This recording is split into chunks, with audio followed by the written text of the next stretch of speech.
NASCAR and FX welcomes you to Nashville Superspeedway, where today it's the NASCAR Busch Series, racing for 300 miles. Engines have fired, field at the ready. And on our Super 8 starting grid, we'll show you how the field will roll off after Martin Truex has gone to the rear. Not exactly how they qualified, because the inside column moves up. That moves Bobby Hamilton Jr. up to the front row alongside Johnny Benson. So this is the way they will come to the flag.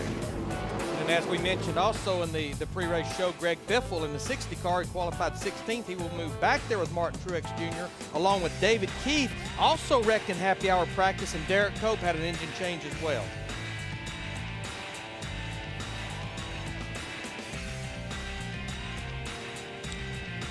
We're on a hurry-up start because of bands of heavy showers heading this way. So here's our Bombardier ATV weather. There you see the air temperature is 61 degrees. It looks like the weather's going to be pretty consistent. And remember, we talked in the beginning also, this is a concrete racetrack. So track temperature, it's not as sensitive to temperature changes as it would be if we were on asphalt. This track is 1.3 miles.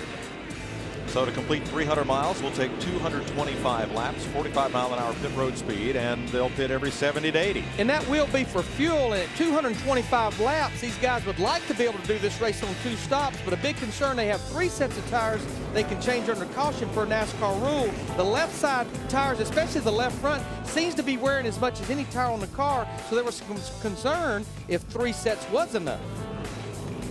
Yeah, Jeff, this morning we talked to some drivers with rear tire trouble, some drivers who were wearing that left front right to the cord in practice. Mike, you're exactly right. That's the biggest concern up and down pit road here today, that all the main guys that I can talk to said, hey, watch the left side tires. We've got to be real careful that we don't get ourselves in trouble by trying to go too long on this first stop, especially because left sides have only been looking good right around 35 laps when guys start really getting concerned. Jeff, do you think is some of that just the setup of the cars here, or is it what the drivers are doing, either getting into or off the corner, that's abusing that left front? It's a combination of both, Mike. You really try to hunt that bottom line and get on that white line, as we say, around these corners. And some of the guys are actually even kind of clipping the asphalt. So trying to turn the car with the left front tire, by doing that, I mean, you just put an added load on top of it. The new type of tire we're racing here at Nashville for the first time, the sidewalls flex a little bit more, got a little bit more side bite to them, so it's just natural when the car tries to run up off that bottom, it really works these left side tires.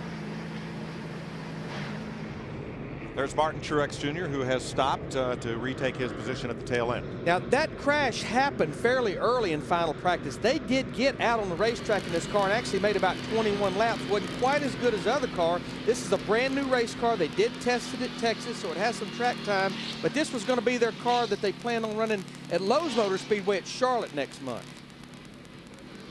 Matt? Mike, another guy who 1 year ago started this race, his first ever Busch Series start, and that's David Stremme. He told me they really feel like the team continues to make leaps and bounds. They didn't do a lot of testing this year as we get ready to go 1 to go here at Nashville. They really feel like, though, they are starting to come into their own. He says the 1 year anniversary, he'd love to break through and get a win here. Wholesale changes on that race car. Halfway through the final practice, the car really came to life. A new number on that car. They've been running 32. They are now and will be number 30 the balance of the season. We'll explain that a little further later on. You know, Mike, you talk about the setup here. I mean, this is a 1.3 mile racetrack with 22 degrees of banking. They're trying to run around here at an average well over 160 miles an hour. The racetrack almost wasn't designed for those speeds, so that's why I think it's such a fine line as far as the setup of these cars. And where we see a lot of cars get in trouble, it's like a very narrow area to enter these corners at that fast. And if you miss your mark by half a car length, you're in trouble the rest of the corner. Field in the backstretch. Lights are out atop the Toyota Camry that serves as the safety car here. And we get set to go for 300 miles on FX. Next week, Saturday, NASCAR Craftsman Trucks at Martinsville on Speed Channel. And Sunday, we're back on Fox with Nextel Cup racing for you from the half mile at Martinsville. DW will be in that truck race, making his debut here in the 2004 NASCAR Craftsman Truck Series. Tell you, Mike, I look at that 25 car that will now start on the pole, Bobby Hamilton Jr. A lot of fingers in the garage area this morning pointing toward that car, say, if we beat him, we'll probably win this race.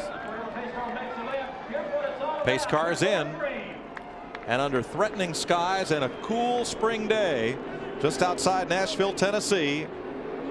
Green flag, and we're racing.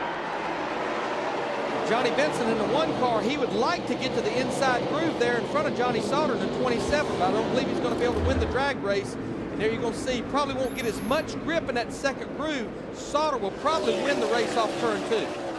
3 wide as they came through 1 and 2 back in midfield as drivers scramble for position, and the driver who made it 3 wide was Truex. Wow. He knows he wants to make up as much ground as he can here in early laps, because the more he has to fight with those cars back there, Mike, the leaders are just going to be getting further and further away. He and Ron Hornaday both working the outside early. Drivers this morning said there's no outside groove here, no outside groove. As one car toward the back slips up, and then we'll find a place in line. But there is, right away. Everybody is looking for the outside, and they're making it work. They're passing. And we did have an ARCA race here last night, which probably helped rubber in that 2nd groove even a little bit more. Casey Kane battling Stacy Compton in the 59. That's for 5th place. Right with him, Mike Bliss in the 20, and Kyle Busch, last year's ARCA winner here, in the 5.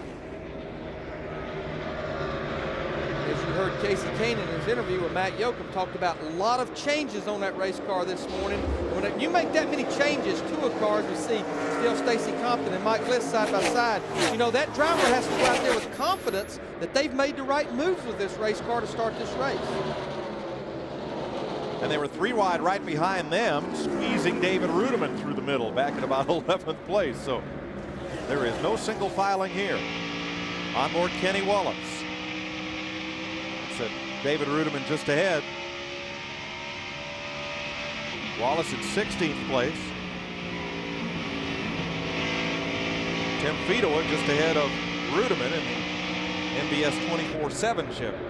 You know, that's shot right there, and I think this was a lot of complaint that the cars had last night, is they're wanting to be just a little bit loose when you pick up the throttle, and that's what got Martin Truex Jr. His car just kept getting looser and looser and finally came around with it. David Stremme is ahead of Jason Leffler, 9th place, 10th place or something. 10th place. Saw them running right there with Robbie Gordon in the 55 car. Robbie started this season out, didn't really plan on running all the races, didn't plan on coming here, but he's found himself 5th in the points. With the next Cup season he's having, hey, this gives him confidence that he's still in this points battle in this Busch Series.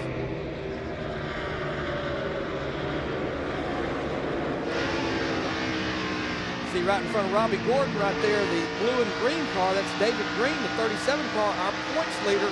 Seems to always run good here. His 2 finishes last year, 1st and 2nd, and he knows you have to use a lot of patience at this racetrack. Johnson City driver Brad Teague into the garage after 2 laps, where he'll join David Keith.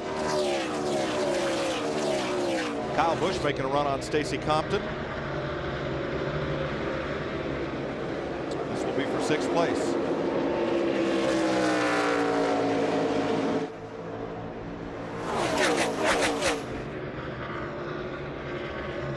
Martin Truex moving up underneath J.J. Yaley up to 32nd after starting 39th.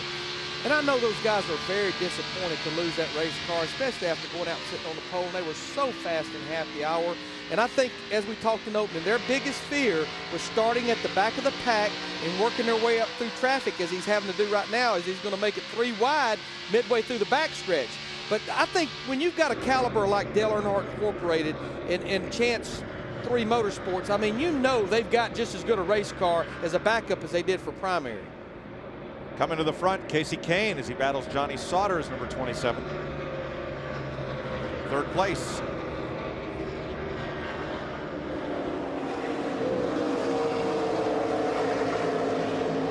Casey Kane is a young man in a hurry. Yes, he is. Greg Biffle also started at the back, and he's moved around. The 43 of Aaron Fike. They saw something in the engine they did not like, and after conversation, Jack Roush flew in to have a look as they disassembled it this morning. And we're glad they did. They found something that needed attention. Jeff Hammond.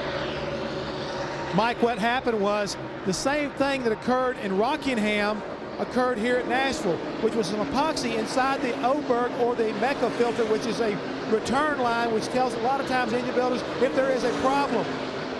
The engine builder decided, yes, there was a problem. They extracted the engine, took the oil pan off, and found the culprit inside of it, which led them to believe that the problem they had at Rockingham, which was a broken rod, was created by this part floating around inside the oil pan, not a connecting rod failure. So Jack Rouse was here today when that occurred. He was very happy they found the problem along with Greg Biffle, because Biffle said, I can't win a championship if I can't finish a race. Yeah, the motor was running fine up to the point they put it in the garage area, but they had that filter they checked and they found that epoxy in there that knew that was a bad sign. And it was a great heads-up call, because otherwise Biffle would likely not last the day. Bobby Hamilton Jr., it's the third race he's led this year, and he's now led in 6 Nashville appearances. All 6 races he has led. Yeah, I mean, in 11 laps, he's already pulled out to a second-half lead over Johnny Benson. And all throughout the weekend here, in practice before qualified third, and in happy hour, he has been in the top 3. So, I mean, they've been fast since they unloaded yesterday morning. 12 laps under the green flag. In the books now in Nashville, Bobby Hamilton Jr. out in front of Johnny Benson. Welcome back to Nashville, where 17 laps are complete in the Pepsi 300. Derek Cope and Stanton Barrett have gone to the garage. Johnny Sauter in the 27 car, he was running up in the top 3 or 4. It's like he lost it over in turn 1 and 2. And it's taken him the whole length of the backstretch just to gather back up. He's going to fall way back and lose several positions. Yeah, last lap by, he was 4th. And now Sauter comes across the line, and he has slipped to 9th, so it cost him 5 spots, Larry. It's such a line-sensitive racetrack. Hit your marks. This was down turn 1 and 2. You can see he was almost above the second groove. Car got very loose with him. He was fortunate to grab it up before he went up there and hit that white wall. Very close call. Big field here. 54 cars came to compete for the 43 spots. So kind of sad to see 4 cars in the garage area very early in this event. Robbie Gordon now in 10th place. Matt? Robbie Gordon trying to build on that 3rd place finish last week at Texas. Robbie came on the radio about 10 laps ago and said the water has climbed to 250, oil temperature 300. He then tried to fade out of traffic to pick up some clean air. Robbie says it only helped slightly, dropping the temperatures down 5 degrees on both water and oil. They're keeping an eye on that race car. I tell you what, Matt, when I look at that race car come down the front stretch, though, I see no opening whatsoever in the valance below the front bumper. And on that top radiator opening, I see a tremendous amount of tape. You know, these crew chiefs, they get lured into because how much tape helps a race car. It helps plant the nose, helps it run down these long straightaways. And when you're out there in traffic making long runs, it makes the water and oil temperature both go up. And it's a jacket and sweater day, so you would think with the ambient temperature fairly low, you wouldn't look for an overheating problem. Now, Greg Biffle had moved up well. Biffle started 42nd. He had come up to 24th place. And it looked like perhaps he had slowed a bit. But continues to hold at 24th. Biffle comes in here 10th in the points. He's one of the guys running both series, the entire series. Stanton Barrett has returned to the race after a trip into the garage. Andy Ponstein has taken his Yahoo car behind the wall. Let's pick up the race for 5th. Stacy Compton trying to come back to the front and battle with Kyle Busch. David Stremme passed David Green just a lap or 2 ago. You saw them. That was for 7th place. So this is the race for 5th. You know, it's good to see Stacy in that 59 car, Stacy Compton, having a good run. Good qualifying effort. Qualified 7th yesterday. And these guys, they've not even led a lap this year. And I think a lot has to do with adding that second team of Robert Presley, making the swap from Chevrolet to Ford. I think it's just taken them a while to recover, especially from adding that second team. Yeah, they've certainly had a full plate. Matt? Kyle Busch, 3 times he's finished 2nd, trying to close the deal and score his first NASCAR Busch Series win. currently runs in the 5th position. Came on the radio, told his crew chief Lance McGrew, I'm doing exactly what we talked about before race and last night after final practice. I'm taking my time, being patient, and I'm just cruising right now trying to save that left front tire. Jeff? Matt, right now I just saw Jack Rouse walk by me. The 60 car, Greg Biffle, is headed to the garage area with possible engine problems. And once again, talking to Junior Paxton, one of the tuners for the 60 car, says it looks like it's another one of those terminal days for the 60. Of course, he had a great run going at Texas last week. I think he was running 5th when the engine let go there. And there you see that dreaded left-hand turn to the garage area. Not a good sign. We saw the problem found in Biffle's primary engine. Not sure if the backup was configured the same way, but it certainly has a terminal problem. Jay Sauter has made a pit stop under green. Comes back into the race as Bobby Hamilton Jr. has opened up a 5.5-second lead over Johnny Benson. Captain Concrete, Jason Keller, runs at 3rd. Picking them up, laying them down. Welcome back to Nashville. Aaron's invites you to do the math. Ron Hornaday Jr. from 26 to 12 is our biggest mover. Martin Truex Jr. has picked up 14 spots from where he took the green flag, but Truex is in danger of falling into the clutches of Bobby Hamilton Jr. and going a lap down. Here's our race leader, and Martin only lacks about 1.2, 1.3 seconds of Hamlin catching him. Yeah, I mean, for a guy coming in here second in the points, his team actually leading the owner points with Dale Earnhardt Jr. running that number at Daytona when he won the season opener. Again, I think he has a decent race car. It's just Bobby Hamilton Jr. is so good versus all of the competition. But Matt Yoakum, those guys could be in trouble. Martin Truex are going a lap down here early. Trying to keep little Martin pumped up. Kevin Bono-Mannion on the radio telling him, we will fix your tight race car on our first stop. If we go a lap down, we'll try to keep the leader in close proximity so we can be the lucky dog. Already planning ahead, managing this race for young Truex. Well, that's what you have to do. As the race unfolds, you have to adjust your strategy. And, of course, what Kevin Mannion's banking on there, if we do indeed go a lap down, and there you see it, it's very close, that maybe we can get the free pass with a pardon. Two good battles here. The 22 of Jason Keller and the 59 of Stacy Compton. And right behind them, David Stremme and David Green are coming right into that picture. This is a race for 5th. I've been watching that 30 car, David Stremme, and he may very well have one of the better race cars as well. Started back in 14th position. He's already worked his way up to 7th.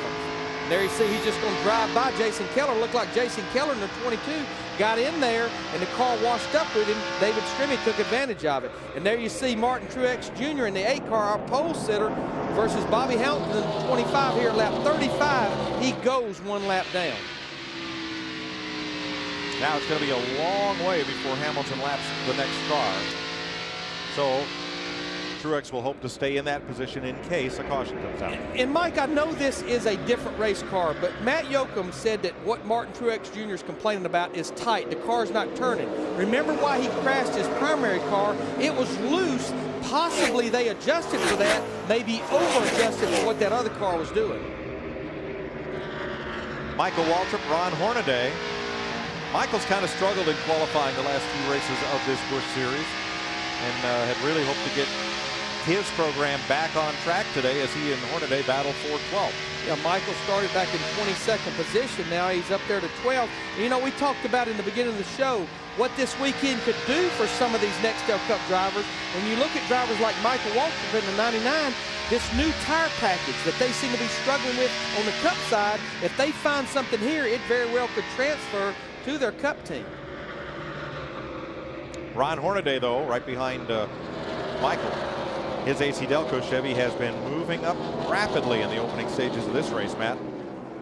The Blue Deuce has climbed all the way to 13th. He says the car has a slight vibration and is tight, but this is another team that's trying to gain a huge boost of momentum as we start to hit the races to go back to back to back. They want to go into the off weekend next week with a good run, still searching for their season's first top 5 finish.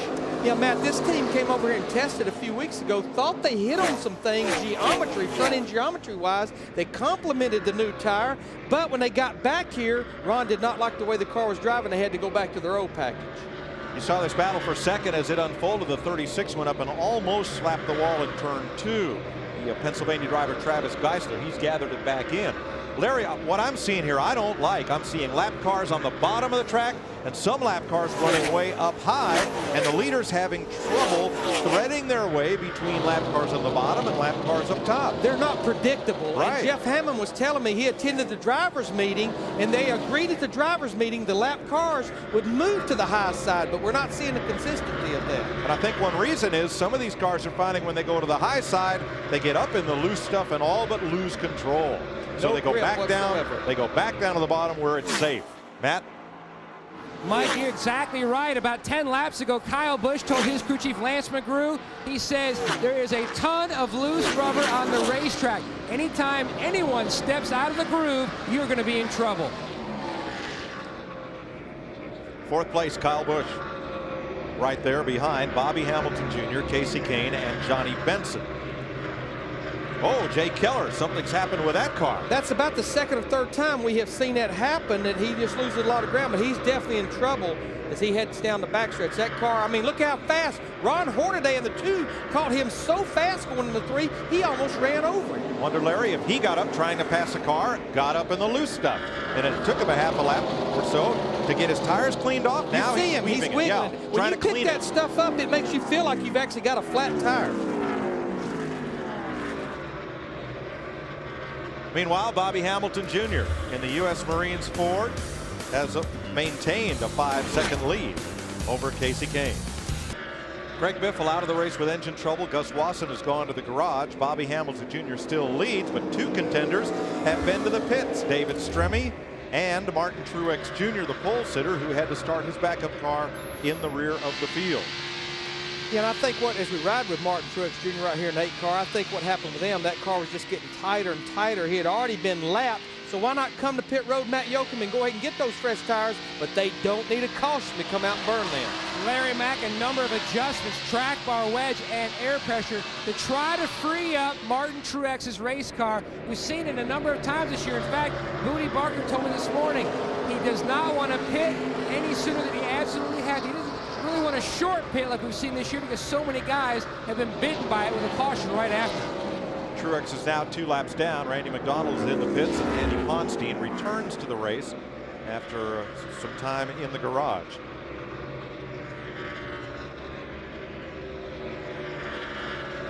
Show you what happened to David Stremme. After he lost that tire, he nearly lost the whole car. There you see the right front down, and the big concern was trying to get the pit road, still not lose a lot of time here under green, and that right front not come apart and tear that right front fender up. And he was running in the top 10.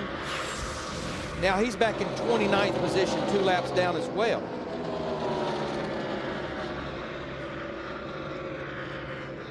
Casey Kane has eaten into Bobby Hamilton Jr.'s lead by a second. It now stands at 4 seconds. Johnny Benson 3rd, Kyle Busch 4th, Stacy Compton 5th. Yeah, I mean, I've been watching Casey Kane. He is definitely every single lap. As there you see how the interval has shrunk to our leader, Bobby Hamilton Jr. Jeff Hammond, I believe Casey Kane, either Bobby Hamilton Jr. has throttled back or Casey Kane's that much better. Well, Larry, it's kind of funny, but both these drivers seem like they're very happy with their race car. Bobby Hamilton talking to crew chief Harold Holley. He said the car is neutral. Harold's telling him just be smooth, hold a pretty wheel, and hit your marks. At the same time, Casey Kane calls in, tells his crew chief, hey, it's pretty sporty. It's pretty sporty. And right now, it's looking pretty sporty, guys. Yes, it is. And right now, they're about, I'm going to say about 20 to 25 laps from that green flag stop. So we definitely know Martin Truex Jr. and David Stremme, they wanted to cycle through those green flag stops without a caution. Hamilton Jr. up front. 2nd is Casey Kane. And 3rd is about to be a battle between Johnny Benson, Kyle Busch, Stacy Compton, and David Green. We'll be right back. Boy, for the smoothness of this concrete racetrack, there's been a lot of slip sliding around and a lot of changes on the leaderboard. And Casey Kane took the lead from Bobby Hamilton Jr. Then he goes for a slide. Stacy Compton has moved up to 3rd, taking David Green with him. Let's show you the lead change. This was about 2 laps ago. There you see, turns down. I mean, he'd been running Bobby Hamilton Jr. down about 1/3 of a second a lap. He took the lead and was driving away, And then he gets in trouble, as we've seen a lot of other cars get in trouble. So Bobby Hamilton Jr. in the 25, he takes the lead back. Now he has a second three-quarter lead. We got trouble. Turn 4, caution is out. Two-car wreck. Aaron Fike is one of them. Mike Wallace is number 4, is the other.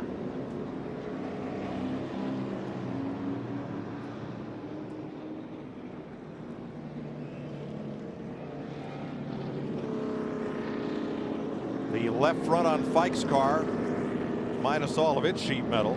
The Ollie's Bargain Outlet Dodge. They're going to have a few remnants from Monday's sale. And trouble on the Geico car as Mike Wallace gets on the horn to a claims adjuster. We'll be back to Nashville after this. Both Aaron Fike and Mike Wallace are okay. Walk to the ambulance under their own power. Pit stops, Jeff Hammond.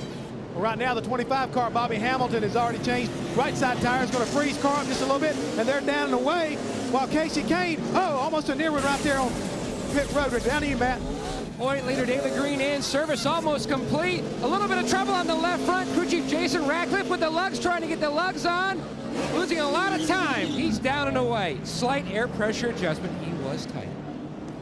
I tell you what, a good stop for Stacy Compton, that 59 car. They came in third, went out third. It's one of those days when everything's going good, it all goes good. This could be their day. First caution of the day for Mike Wallace and Aaron Fike. They are okay after crashing in turn number 4. Welcome back to Nashville. Bobby Hamilton Jr. remains the leader after caution flag pit stops, but exiting his pit, Hamilton had 2 things to be concerned about. The first, as he's coming out of the pits and exiting, seems spinning the wheels, spinning the rear tires. This transition between concrete and asphalt, if you get this right rear out here on the asphalt with the left rear on concrete and they're still spinning, that's a good way to break an axle or rear end. Yes, it is. And then the other close call right here is you see him exit the pits. You're going to see Casey Atwood in the 14 car go into his pits. A very near miss for our leader. Is that Bobby Hamilton Jr.'s fault? Absolutely not. It's normally on the spotter's shoulders, Jeff Hammond, to talk him in and out of those pits. It really is, Larry. And I was watching Harold Holley at that time because I was down there very close. Could not believe how quickly he came out of the pits and cut right up in front of almost the 14, in behind the 14 car, as close as you'd want to get to having a really bad wreck here on the pit road. Ashton Lewis Jr. will get the free pass and be back on the lead lap. Did I mention Derek Cope has come back into the race after a long stay in the garage area. Next weekend, NASCAR on Fox returns. Speed Channel is your home for Bud Pole qualifying, 3 p.m. Friday Eastern Time. Then on Saturday, right here on FX, NASCAR Nextel Cup practice, 11 a.m. Eastern Time. Then switch over to Speed Channel for the Kroger 250. And next Sunday on Fox Sports Net, NASCAR This Morning. Get your motor running at 11 a.m. Eastern Time. And then on Fox, the Advanced Auto Parts 500 from Martinsville. And there's 2 questions heading into Martinsville. Who will lose their temper? And can Jeff Gordon accomplish the same thing that Kurt Busch accomplished at Bristol? Can he get that 3rd win in a row at that short track? Oh, there's a 3rd big question. What is Ward Burton doing involved with the Roanoke Ballet next weekend? That'll be interesting. Very. It's a racing themed event, and I just can't wait to see how that turns out. That ought to be interesting. Jeff Hammond. Mike, you talking about the ballet. Well, a pretty good ballet goes on down here on pit road with these pit crews, and a lot of times the timing can be thrown off if you happen to have to remove one of the team members. Well, earlier today, the right rear tire carrier, Tim Bowers, had to go to the hospital because of a stomach flu. Well, Casey's brother, Cale, is now carrying on the 38 car today. It is actually his first time across the wall in a pretty important situation, and we're able to get the 38 car out in 2nd position. So pretty interesting charge right now for this young man in such a very pressure situation. Yeah, I mean, that would be like going to a football game with an offensive line and all of a sudden at the last minute putting a guard or a tackle in there that has not even practiced with that line. That's about what it would be like. I'll show you what happened to Casey earlier after he had taken the lead. Then he comes up on David Starr. He's going to go to the outside. Whoops. Yeah, I mean, he was going to try to go by the lap car of David Starr. Looked like David Starr may have had a tire going down. You saw how much he was bottoming out, and he just got too far up out of the groove, and there you see he lost the lead as well as a lot of other positions to some lap cars. The reason for the length of this caution, cleanup did not take that long in turn 4, but they have taken the jet blowers and blown the entire racetrack to try to get some of the dust and debris, and especially the worms, the rubber that comes off of the tread of these tires as they wear. Sometimes they're in little pellets, sometimes they're in these long worms that then adhere to the tires if you get up too high, and that car's not going to stick. It's going to slip and slide. And we're looking at David Ruderman right there driving the 87 car, Joe Nemechek's car. We need to mention while we were at break before the caution a while ago that he had a flat left front. He had to come to pit road, so he's sitting there 2 laps down. So he's going to try to outrun Bobby Hamilton Jr. here in the beginning, which is going to be tough to try to get one of those 2 laps back, as we're going to go back racing. Green flag for the restart. Hamilton wastes no time in slicing to the bottom of the racetrack. Now Casey Kane's going to try to clear the lap car into turn 1, and does. Compton and Busch on the outside, 3rd and 4th, trying to get past Ruderman and Stremme. Of course, Ruderman's sitting there now 3 laps down, and Stremme's back there as well, 2 laps down in the 30 car. And Stacy Compton's not going to get any help. Stremme comes up. Kyle Busch goes to the bottom. If he's not careful, Stacy in the 59 car, not only is he going to lose the position to Kyle Busch, he's now side by side with Robbie Gordon in the 55. He's going to lose that position, as well as another one to Johnny Benson in the 1 car, and that 1 car had a great pit stop a while ago. Robbie Gordon going after Kyle Busch, thinks better of it as they roll off into turn 3. Stacy Compton was doing the right thing up on the high side, didn't get a lot of respect from the lap cars, and ended up having the cars he was racing against, instead of them being behind him, working the bottom side and underneath. Pretty impressed with Robbie Gordon in that 55 car, though. Again, not really planning on running this race a few weeks ago, qualified in 11th. He had never raced at this racetrack. They didn't test over here or anything, and now he's sitting here running up in the 4th position.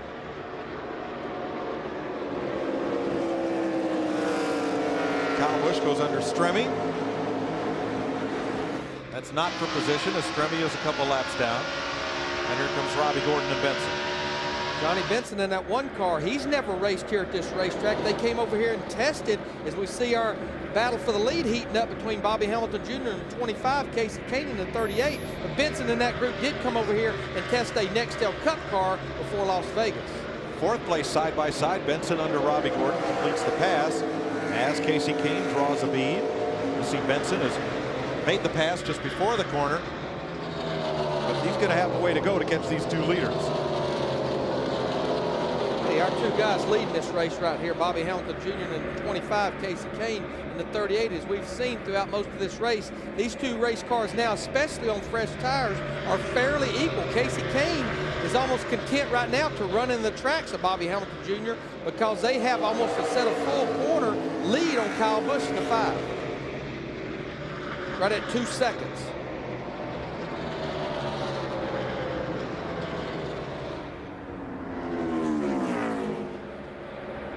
Michael Waltrip getting underneath Stacy Compton, and Clint Boyer, who's in the 21, moves up to 8th place. Ron Hornaday moves to 9th.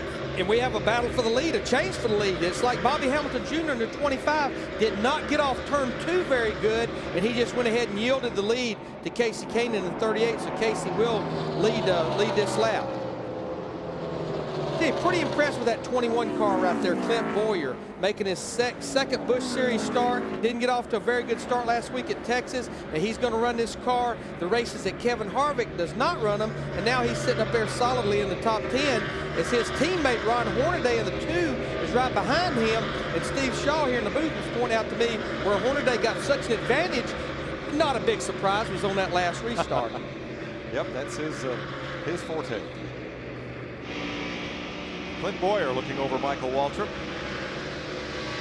On Aaron's cam, looking back at the Reese's Chevy. Well, Mike, you mentioned that as he's going to go underneath Michael Waltrip in the 99. You were talking about Michael earlier in the Aaron's Dream Machine here. Don't qualify that well at these Busch races, but when they drop the green flag, he definitely moves to the front. 3rd place. Kyle Busch has company. It's Johnny Benson's Miccosukee Dodge.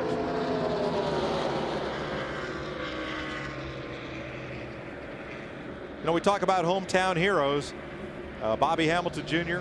in this race has won. David Green, Nashville's kind of his adopted hometown, but one of my hometown heroes from Tennessee is with Matt Yoakum. 60 miles away from Clarksville, Tennessee, Jeff Purvis. Glad to see you back at the racetrack, Jeff. Thank you, man. Glad to be here. It's no wonder if we find you the track, you're going to be with James Finch. You guys have had a long association through the years. Yeah, we spent a lot of time together at racetracks, and we've had a lot of fun. I'm just here trying to cheer him on. How are you doing after that tough crash 2 years ago, Jeff? I'm doing good. You know, of course, I'm not racing. I'm the average race fan wanting to race, but I'm doing real good. My family and friends have supported me through the whole thing, and I'm doing real good. 4 times a Busch Series winner. It's so great to see Tennessee and Jeff Purvis back at the racetrack. 4 wins and 186 series starts, 2 in 96, then Colorado in 2001, and Texas in 2002. In that car right there that David Green's driving, a 37 car for Bruco Motorsports. David Green, you see his day as it has unfolded while Johnny Benson makes the move on 18-year-old Kyle Busch. And that will move Benson back up into 3rd. So it's Casey Kane's chance to lead here in Nashville over Bobby Hamilton Jr., Johnny Benson, Kyle Busch, and Robbie Gordon. A new leader in Nashville and the second caution flag of the day. Bobby Hamilton Jr. went past the 38 for the lead. So Casey Kane comes up on the lap car of David Starr, who was up in the higher groove as the drivers had been instructed. Bobby Hamilton Jr. dropped underneath, took the lead. And then David Stremme had a wild ride up in turn 2. That's Hermie Sadler close behind, maybe too close. Maybe got a little bit of help right there from Hermie in the 0-2. Brought the caution out. I want to tell you who this caution could have been a break for is we see David Stremme right there leaving pit road after changing tires. Almost looks like maybe Casey Kane was getting in trouble just a little bit in that 38 car. Jeff Hammond. Larry Mack, what's going on here right now? The 38 car, Casey Kane, when he was passed by Bobby Hamilton Jr., thought he actually had a tire going down. Not too sure right now. He's trying to get his tires cleaned off as he's riding around behind Hamilton at this moment. But the guy who got in trouble a minute ago, David Stremme, did have a tire going down whenever Hermie Sadler got in the back of him. That was the reason for him bumping him. He had a right rear tire going flat. Yeah, I mean, you could be right on Casey Kane, Jeff, the 38 car, because we just had, watching the replay when he was behind David Starr, he was up in that high groove. We've been talking about it the whole broadcast, picking up those rubber pieces on your tire make you feel like you got a flat tire, and that crew chief's saying, are you sure? Are you sure? Well, he stayed out and will have the opportunity to pit under caution. Not exactly sure if there was contact between Sadler and the 30. There was no damage to the back of Stremme's car to indicate contact. And if there was, I think the reason it would have been is because Hermie Sadler caught him so fast with him having a tire going down. And I tell you, this is where it can be kind of mind-boggling for the crew chiefs right now, is we've got 142 laps to go. Remember, they've already used 1 set of tires, so you only have 2 sets to go, and we've run about 20 laps. I'm going to say cars maybe, as we've got 19 cars on the lead lap, cars at the back of those cars may come in for 4 tires, but we may see some of our leaders stay out, and I believe that's exactly what's happening, except Casey Kane in the 38 car. He is going to be one of the few leaders that peels off, and a lot of these other cars are staying out. Paul Menard, the rookie, will be the driver who gets the free pass around on the caution flag. Here's Jeff. Casey Kane brings his 38 Dodge into pit road. Guys, he must not have liked those tires for sure. But looking here, it looks like the right rear is up. They are going to put 4 tires on it. Send him back out. No, he's only going to put a 2. Yep, 4 tires stop. No adjustments to the car. He says the car feels great. He just was not happy with that set of tires. He'd rather be safe than sorry. Right now they're putting 4 tires on it. He's away. But that pretty much paints him in a box. And in those 140 laps to go, roughly, he only has 1 set of tires that he can put on under caution. All he wants under green. Ashton Lewis has stopped. So has Jason Leffler under this caution, and David Stremme and Tony Raines. Cleaning up the second caution of the day and about to go back to green in front of a really nice crowd here at Nashville Superspeedway, just east of the Music City. Coming up on Fox, Major League Baseball, Yankees, Red Sox, one of the most bitter rivals, and a classic playoff series and an offseason with huge moves. What will happen in one of the most anticipated regular season games in years? You'll find out live in prime time as Taco Bell presents Yankees Sox, 8 p.m. Eastern, 5 Pacific. By Casey Kane making that pit stop and coming to pit road to get 4 tires, he's going to give up 13 spots, so he's going to go from 2nd back to 15th. Also, we need to note that Kenny Wallace, Tony Raines, Ashton Lewis, along with David Stremme, they came in for 4 tires. Now, Jason Leffler in the 00, he was on pit road, but no tires, just adjustments and fuel. So he'll still have 2 sets left. All right, they'll come around to complete lap 88 in the Pepsi 300. A little more than 1/3 distance. And Bobby Hamilton Jr. grabs a gear, gets going, and he'll easily clear Robert Presley to get down to the low groove and get away. I'll say he grabbed the gear. I mean, he yanked Johnny Benson in that one car. But look, I don't think he had his tires cleaned off. A lot of these cars are in trouble. Their tires are not cleaned off. David Green and Jake Keller are really climbing the hill. They're 3 wide in the middle of the pack. This is a mess. I think so many of them that did not change tires, and we got a battle for the lead. Robbie Gordon in the 55 car, he's going to take the lead away from Bobby Hamilton Jr. And Kyle Busch in the 5 is coming as well. Bobby Hamilton Jr. still, I don't think he has his tires cleaned off. Kyle Busch is going to get him. Johnny Benson, Clint Boyer. There is trouble on the 25. Yeah, he's in big trouble. I believe it's more than tire problems right now. Jeff Hammond, what's going on with him? Not too sure what's happened to Bobby Hamilton. What could be, Larry, as you were talking earlier about the worms. This is what we're talking about. This all over the tires when they're hot. This is what will gather on them, and when they go back to green, if they're not cleaned off really good, it'll make you think you've got a flat tire, and you've got to be really careful during those restarts to get your tires cleaned off. Well, he's going to come to pit road, Jeff. He's got more problems. I think he may actually have a flat tire because he was not gaining any ground. He was about to get run over. Number of possibilities, Larry. He got a huge jump on that restart. Could he have missed a gear? Could he have over-revved the engine? There's a lot of things that could have happened right here. Looks like he may have had a left side tire problem, Jeff. That's exactly what they're doing right now, is just changing the left side tires. He's got the 2 left side tires changed, and he's waiting. They're looking real intently right now to see if it was flat. It didn't look to me like he had a flat tire, Larry. It looked like it just had a lot of debris on it. And he will lose 1 lap, making a pit stop under green. Okay, this was a big break for Robert Presley in that 47 car. Now he's on the tail end of the lead lap, and he's pulled out to about 20 car lengths in front of our leader right now, Robbie Gordon, at 55. I tell you who's the best car right now, though, is we're looking at David Green and Casey Kane, is that 1 car of Johnny Benson. He's going to drive by Kyle Busch in the 5. This is a battle for 2nd place. 1 car just keeps getting better as this race goes on, Matt Yoakum. Larry Mack, a slight air pressure adjustment on his last stop has helped fix that tight condition. The guy right behind Johnny B is Kyle Busch. He told his crew chief Lance McGrew under the last caution that he is going to school thanks to Johnny Benson. He said he notices that Benson uses a little bit different brake into the corner. He uses a lot of brake initially because I almost plow into him. I tried doing what he did, and it really helped my entry. That's a lot of times drivers learn from watching other drivers. Well, a lot of brake going into the corner is going to load that front end. You know, put some more mechanical grip there going into the corner. May help the car turn in. The biggest thing you got to be careful using too much brake. As we look at this mess, this is Stacy Compton in the 59 in 11th, all the way back to about the 20th place right now. But using too much brake, if you're not careful, you'll build a lot of heat in that right front tire, cause the air pressure to go up, and it'll cause that car to start pushing, not turning.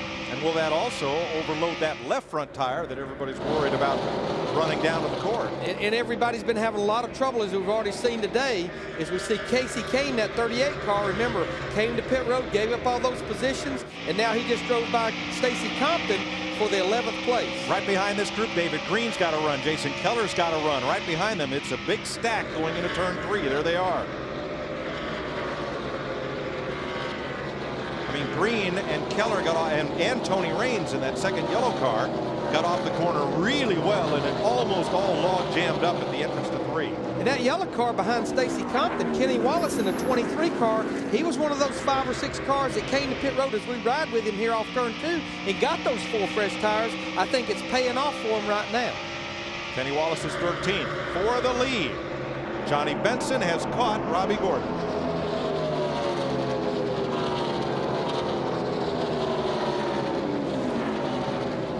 Well, Johnny looked like he wanted to tuck underneath Robbie Gordon in the 55 car right there down in 1 and 2, and Robbie Gordon shut the door. But Benson's been so strong off the corner, he'll get side by side and win the drag race getting off into turn 3 here.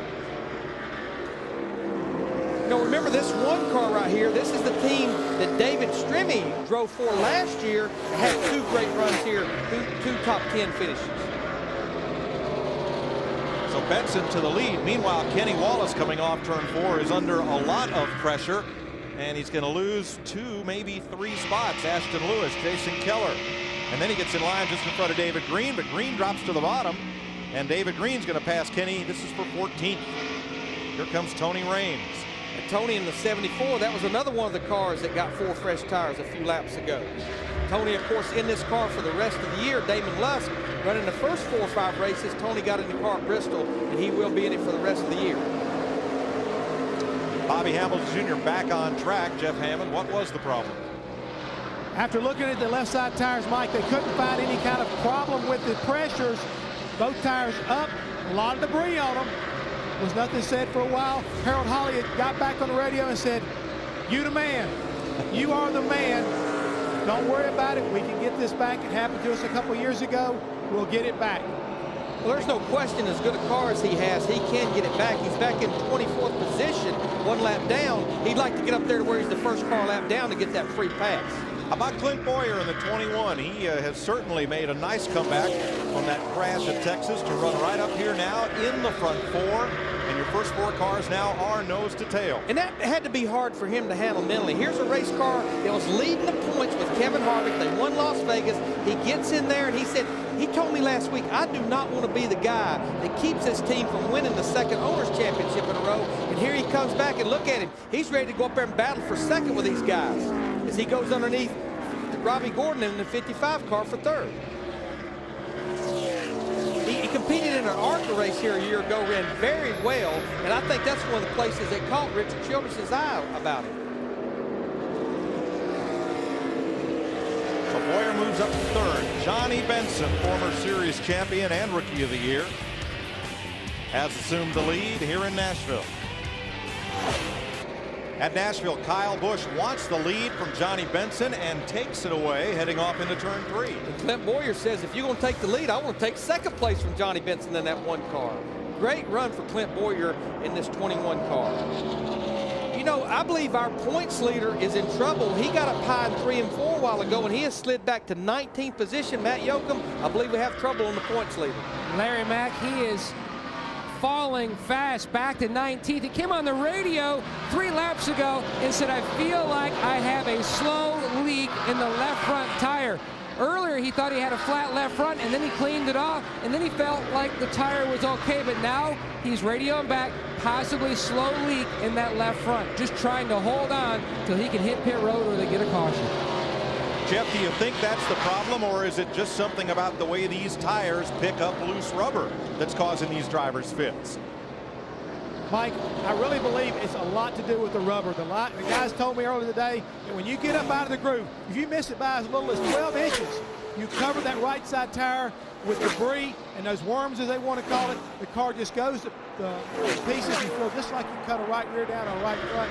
You cannot drive it. You have to chase it up the racetrack, and when you do that, guess what? Then you cover the left side tires, which are about half worn out to begin with, and all of a sudden you think you've got 4 flat tires. It is a bear to drive that race car when you get out of the groove. And if indeed that's the case, it can take you 3 or 4 laps to clean it up. There you see it right there, all the rubber coming off these tires up in the upper part of that racetrack.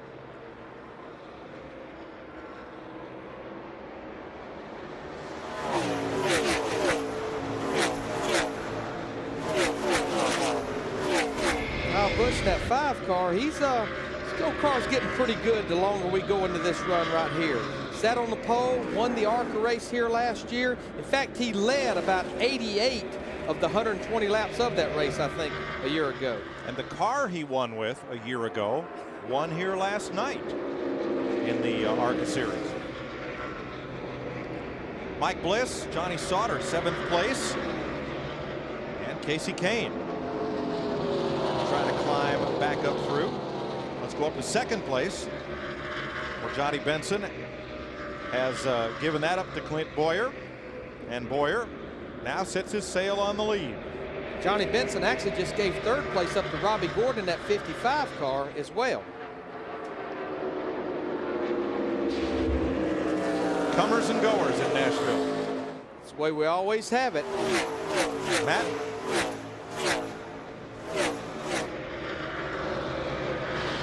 Robbie Gordon just moved back up to 3rd. He said he feels like that the 5 car of Busch and the 21 are really better than his car is in the corner. That's where he feels like he's losing most of his time.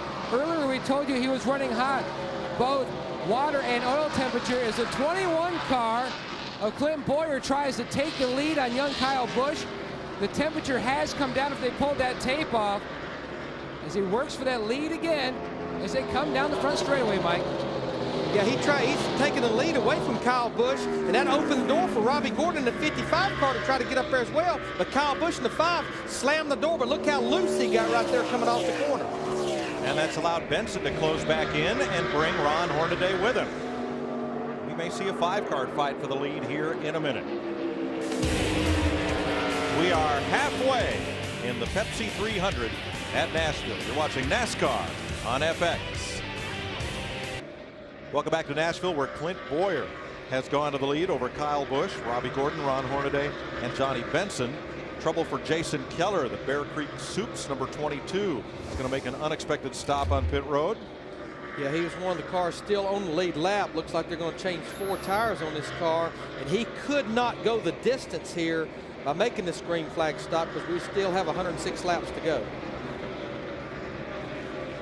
Casey Kane, now remember, on that last restart, he came in on that last caution about lap 82, he came in and got 4 tires, unlike most of the leaders staying out. Now, he has worked his way from 17th back up to 8th position, but let's just talk about the predicament he has right here. We've got 106 laps to go. Remember, he only has 1 set of tires that he can put on under caution, so I would think as he's battling Johnny Sauter here in the 27, that'll be for 7th, he would want to see this thing make some long green runs, where if we do get a caution late in the race, he can use that 3rd and final set of tires, where everyone else, like Johnny Sauter in the 27, they have 2 more sets of tires to use. Yeah, Casey Kane would love to see each of those teams have to use a set, make a stop under green and cycle through. Ron Hornaday has been the big gainer of the day. Hornaday started back in 28th position. He has now come to 4th, and he keeps coming. It's under Hermie Sadler there, and carrying, and that's Stanton Barrett, and carrying Robert Presley along with him. Presley is now back 1 lap down once again.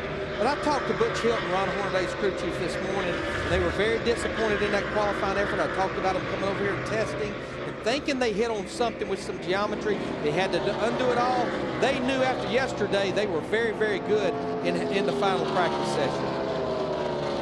And I think this is a team that has just struggled finding that combination with this new tire, finding out what Ron's looking for in this new tire. David Starr slips up the racetrack, but like other drivers, he's able to hang on to it. Just barely. David's back in 32nd position right now, about 10 laps down. Really been struggling here in his 2nd Busch Series start, 2004. Jay Keller's unscheduled stop was for a flat right front tire, and he's back out. Rookie Clint Boyer. 2nd drive for Richard Childress. 1st one ended up in the fence in Texas. The 2nd one sees him in the lead here at Nashville. Welcome back to Nashville, where Clint Boyer leads in the Richard Childress Reese's number 21. Our Stacker 2 track fact shows that Boyer is running above the record pace for this race as he moves up to lap rookie Paul Menard. Kyle Busch is 2nd. Ron Hornaday has now moved to 3rd, passing Robbie Gordon. And here's the new 5th place car, Mike Bliss in the Rockwell Chevy. He got past Johnny Benson to move up in the field, but it wasn't pretty. Coming off turn 4.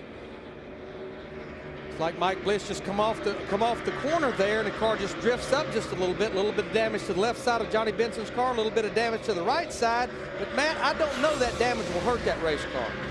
Well, Larry Mack, earlier in the show, we documented Jason Keller's concrete success, a guy who was a big part of that success. Steve Addington, Mike Bliss's crew chief, they made significant adjustments to this race car on their first stop back on lap 61.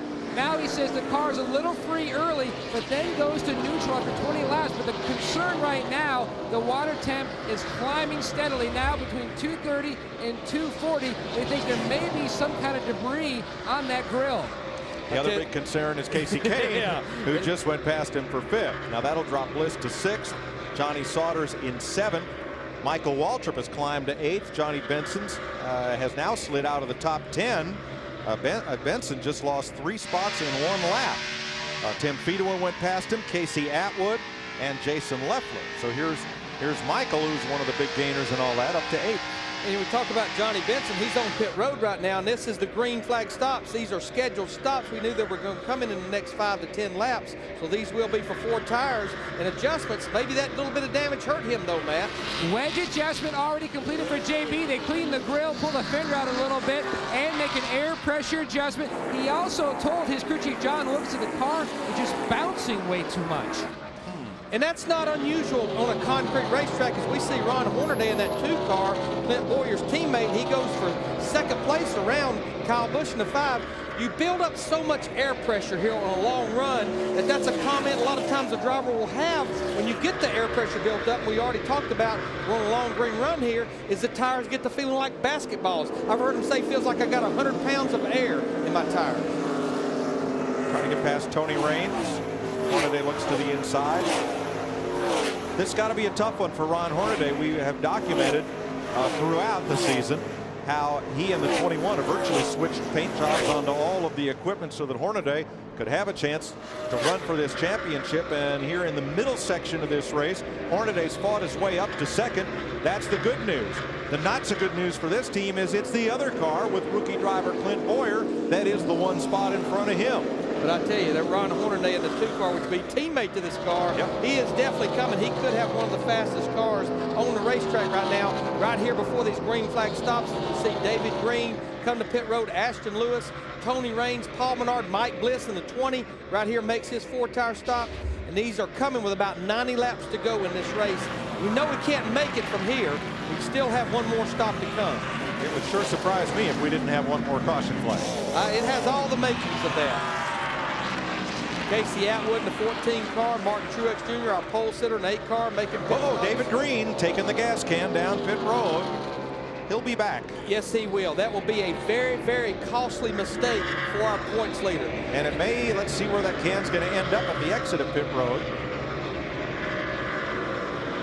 I believe the official may be able to get to it. Yeah, the problem is during these green flag stops, it's out there right in the middle of where these cars are going to be leaving pit road. But the penalty will be dragging equipment away from your pit box. Tough break for the point leader, David Green. And Kyle Busch is in, Matt.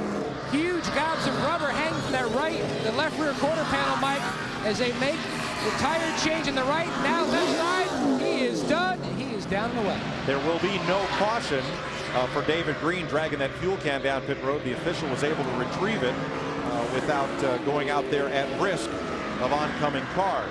Johnny Sauter in and out, Robbie Gordon, all of these green flag stops. Ashton Lewis had to come in a little earlier. He had a cut tire a little earlier than planned.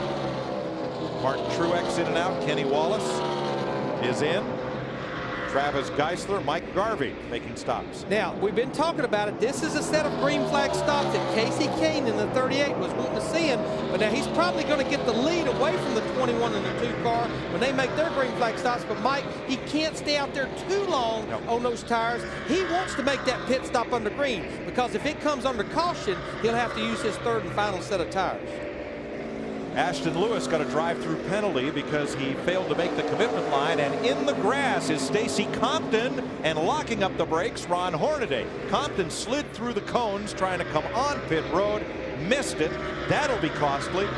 Now, Hornaday got through okay, but really had to lock up the brake as he got onto pit road with carrying the maximum possible speed and did it. So we stay under green. This is a very tricky pit road to get on. It's right in the middle of turn 4. These guys have been out there for about 50 or 60 laps running 160 miles an hour. It can sneak up on you. Matt Yoakum, I think you're in a 2-car pit. Last top 5 finish for Ron Hornaday. Phoenix last year, trying to knock that down today. Get a win. Tires going on the left side. Solid stop so far by the Blue Deuce crew, and he's down and away. 17.1 seconds. Hornaday's last win last May at Nazareth, Pennsylvania. But Mike, we've been following all year long in the Busch Series and Nextel Cup Series. Races are being won and lost by mistakes on pit road. We've seen the mistake with David Green, our points leader, leaving his pit box with the fuel can in, and now the mistake by Stacy Compton in the 59 car, who finally gets to pit road, missing pit road completely on the green. Very costly mistakes for 2 good race cars. Here's Jason Leffler down pit road with a flat left front tire. Caleb Holman makes his pit stop. But if you're going to have a flat tire, have it when you're about to make a green flag stop. Not that costly. Car in defense, turn 4. Bobby Hamilton Jr., I believe, the 25 car. It is, and it'll bring out the caution. Caution is out. Caution is out. And Casey Kane may get the break he needed. In fact, it's going to be a big break because I don't think Clint Boyer has stopped. We're going to have just a handful of cars left on the lead lap. Yeah, the bad news for Casey Kane, as I just had said, he's now going to have to use his final 3rd set of tires here with a bunch of laps to go in this race. Bobby Hamilton Jr. slides up the hill in turn number 4 and brings out the race's 3rd caution at lap 142. Caution comes out at Nashville for the 3rd time today, just as we were toward the end of a round of green flag pit stops. And since one of the cars that had not stopped was the race leader, everyone who had stopped gets pinned 1 or 2 laps down. So the situation now is that there are only 3 cars on the lead lap. This one, Casey Kane, Clint Boyer, who was leading at the time of the caution, and Michael Waltrip. Then Kyle Busch will get the free pass for being the first car 1 lap down. Let's have a look at pit stops. This is our 3 lead lap cars right there. The 21 car, Clint Boyer in the top, Casey Kane in the 38, Michael Waltrip in the 99. The 99 group did beat the 38 crew out, so Michael will go from 3rd to 2nd. The driver who probably came out on the worst end of it, other than Hamilton, who brought up the caution, will be Ron Hornaday, who will be one of those cars a lap down. Now, some of the drivers are electing not to pit, so they will line up at the tail end of the lead lap. Today's race is brought to you by Smooth Busch Beer and Easy Drinking Busch Light. Busch, proud sponsor of the NASCAR Busch Series. Matt? The 5-car Kyle Busch in, getting a set of sticker tires, no adjustments. Lance McGrew told the guys, we are in no rush. Just make sure you hit all the lugs, get them tight, just pack that fuel cell. Well, the race on the restart will be to see who can get back on the lead lap here in Nashville. That's when the plot thickens. Oh, yeah. Welcome back to Nashville. We're working the 3rd caution of the afternoon. Mike Joy with Larry McReynolds. Darrell Waltrip has the weekend off. Had a nice dinner with him in Franklin with he and Stevie last evening. But Bobby Hamilton Jr., who's another of the hometown Nashville heroes, had a problem up in turn 4. You'll see him come in from the right side of the screen. Up there and into the wall. Jeff Hammond, what happened to Bobby Jr.? Mike, his days continue to get kind of bad as far as Bobby Hamilton's concerned. A right rear tire going down forced Bobby up the racetrack, and he brushed the wall with the right front also. But fortunately for he and well as crew chief Harold Holly, the car is not done for the day. They worked on it, brought it back down pit road several times, had to put a bungee cord to help hold the left side and the right side tailpipes up because they would have been broken loose. But they feel like, hey, we can still get a good finish out of the day and keep it close, according to Harold Holly. Always trying to pump his driver up. And another crew chief down there on pit road that doesn't need to pump his driver up happens to be Ricky Byers, who's the crew chief on the 21 car, our leader, Clint Boyer. His guys came down pit road, ripped off 1 fantastic pit stop. But more importantly, Larry Mack, when they took all 4 of these tires off, they really look good. So they've got a lot of confidence right now in this young man driving the 21 car. Yeah, I mean, that's a sign of a good handling car. But remember now, he has to show some patience with only 4 cars on the lead lap. He's going to restart this race about halfway in the field. We continue to get emails and questions from fans that don't understand why the leader of the race restarts the middle of the pack. All of those cars in front of him made green flag pit stops. They were behind the leader. But when the leader elected to come to pit road, they go by the leader, so so it puts them on the tail end of the lead lap when this race restarts. And since they're not allowed to pass the pace car, they can't come all the way around for the restart. So that means Ron Hornaday, Robbie Gordon, and Johnny Sauter will be starting in the outside lane in front of the race leader when we go green. It's been a wild day on the concrete jungle here at Nashville Superspeedway. Bobby Hamilton Jr. dominated the early stage of the race. Casey Kane took the lead, slid up in the marbles and lost it. Put Hamilton back out in front. Then he's shaking, trying to clean off his tires. Couldn't do it. The field streams by him, takes him out of contention. Kyle Busch and Kurt Boyer, two rookies, run for the lead with Robbie Gordon in tow. Mike Bliss and Johnny Benson get together while discussing third place. And to bring out this caution, Bobby Hamilton Jr. gets up in the wall in turn number 4.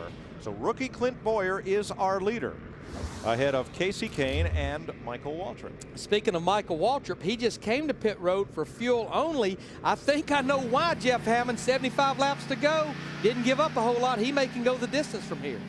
You're exactly right, Larry Mack. You never say never, especially even in this division. From time to time, you got to look at how many different ways you can win a race. Well, right now, this team is looking, along with crew chief Jerry Baxter, how they can get Michael into victory lane, well, possibly on fuel mileage. So coming back down on pit road and topping his car off gives him a second chance to maybe get this race won a different way besides just being fast. Another thing, guys, you keep talking about how important it is for Clint Boyer to be patient. Well, they've got somebody upstairs, I believe it may be able to help him a little bit. He's a veteran Busch driver, as well as the son-in-law of Richard Childress. Mike Dillon is up spotting for him today, and they're hoping that Mike Dillon will be able to coach this young rookie into victory lane today. I'll tell you who else, as we look at the spotters right there. Yes, of course, the 21 Busch car when it first started running back in the late 90s, Mike Dillon was the driver for that car. But Casey Kane and David Green as well must think they can make it from here with about 74 laps to go, because now they come to pit road and top off with fuel. And again, Casey Kane, remember, we want to keep talking about this. If we get a caution in these last 74 laps, he has no tires that he can put on under caution. He has used all 3 sets. J.J. Yaley and Robert Presley also stopping to top off the tank. And here comes Bobby Hamilton Jr. back in for a little more remedial repair. Now, questionable on fuel is the number 5 of Kyle Busch. Matt? Lance McGrew talking to Kyle Busch on the radio. He's actually telling him about their fuel as we speak.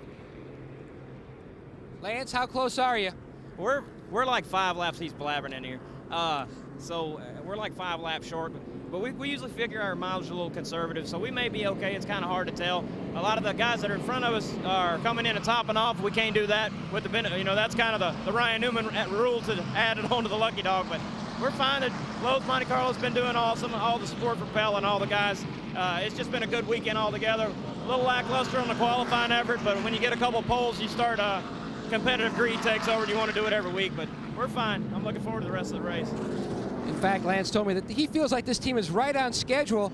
His driver very patient on the racetrack, but impatient for a win and great results. But they continue to show it, Mike, week in and week out. All right, 8 more drivers have come in to top off, and Hamilton Jr.'s problems continue with the hood up and working on that car. And what Matt and Lance McGrew's talking about as we watch Bobby Hamilton Jr.'s group go to work is after Ryan Newman was the first car that got the free pass back at Dover when this rule was installed, he just kept coming to pit road and topping off because he was going to start at the tail end of the longest line. He won the race. So NASCAR now says you can come and make a normal pit stop for fuel and tires, but that's it. No more coming to pit road to topping off.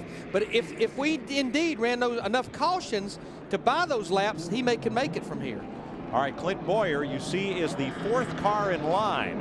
Ahead of him on the tail end of the lead lap, restart king Ron Hornaday, Robbie Gordon, and Johnny Sauter, then our race leader. And that's all because of who stopped and who didn't under this caution flag.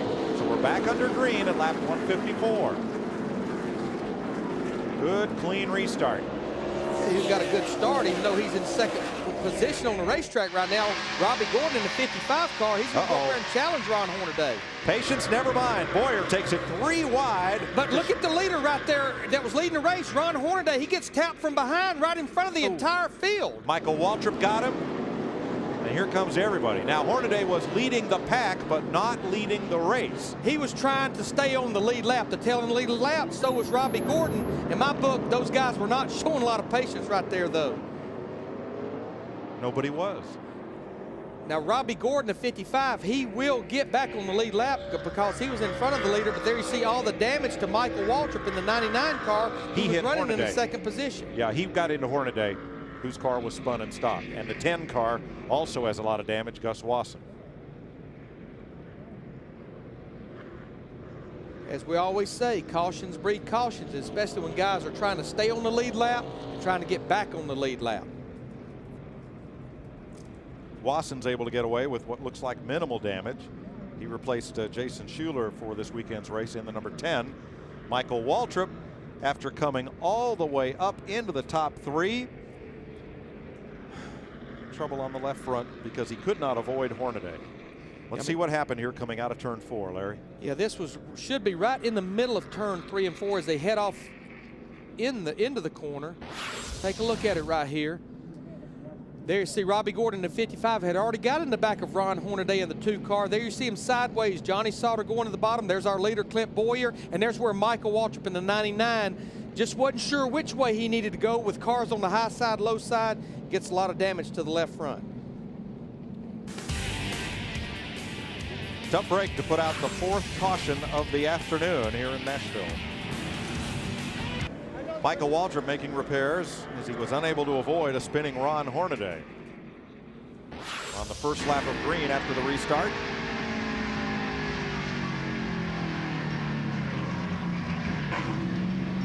Clint Boyer, our leader in the 21, made it through. Michael Waltrip did not make it through, running in second. Here's the Taco Bell cam.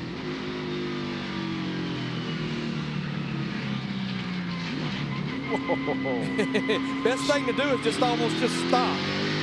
Then you know you won't get in trouble. You saw Hornaday trying to smoke the tires and turn around. Let's mention that Johnny Sauter and Robbie Gordon were ahead of the leader when that caution flew, so they're back on the lead lap. Jeff? Guys down there in Michael Waltrip's pit, he came in, had pretty severe damage to that left front tire and fender area. But more importantly, NASCAR as well as Goodyear worked with the team to allow them to change the left front tire because if you remember, they were out of tires. They had no more new tires they could put on, so they had to get an approval. The damage to the left front was severe enough. They said change it for safety's sake. They put a new tire back on, and they've got Michael Waltrip back out on the racetrack. Yeah, Jeff, I talked to Brian Dehart, competition director for the Busch Series this morning to get an understanding about that. And what he told me is if the wheel is damaged, where they think it's a safety problem, they will let you change it, or if the tire is completely flat. What I was questioning was Casey Atwood last week at Texas spun and flat spotted the tires. Brian said that does not justify it. Has to be a wheel that's not safe or a tire that's completely flat. Then you can only change that particular tire. Now, as the field came around and got the caution, Kyle Busch's number was up on the black flag board. The reason was he was the free pass car on the last caution. He did not start at the tail end of the longest line, however. He may have been confused by cars making pit stops on the 1 to go signal. They came out behind him, but no matter. When you are the free pass car, you must restart at the tail end of the longest line. Doesn't matter how many cars pit on the last lap of caution. So if we can sort this out, Clint Boyer is still our leader, the 6th different driver to lead today. Casey Kane is 2nd. Kyle Busch came across 3rd. Johnny Sauter, Robbie Gordon, Michael Waltrip are the lead lap cars, and Johnny Benson gets the free pass. And what Johnny Benson in the 1 car has to be careful, since there's some cars behind him, that he gets behind those cars before the restart, or he'll be in jeopardy of the same problem that Kyle Busch in the 5 had. And that line of lapped cars is very, very long. Let's try it again. To begin lap 160 of 225 here in Nashville, rookie Clint Boyer, who leads in only his 2nd NASCAR Busch Series start, hauls him off toward turn 1 on the restart. Jason Keller in the 22 car now had a problem early. He's actually 2 laps down. He's trying to get one of his laps back. He's going to pull in front of our leader, Clint Boyer, to get back on the tail end of 1 lap down.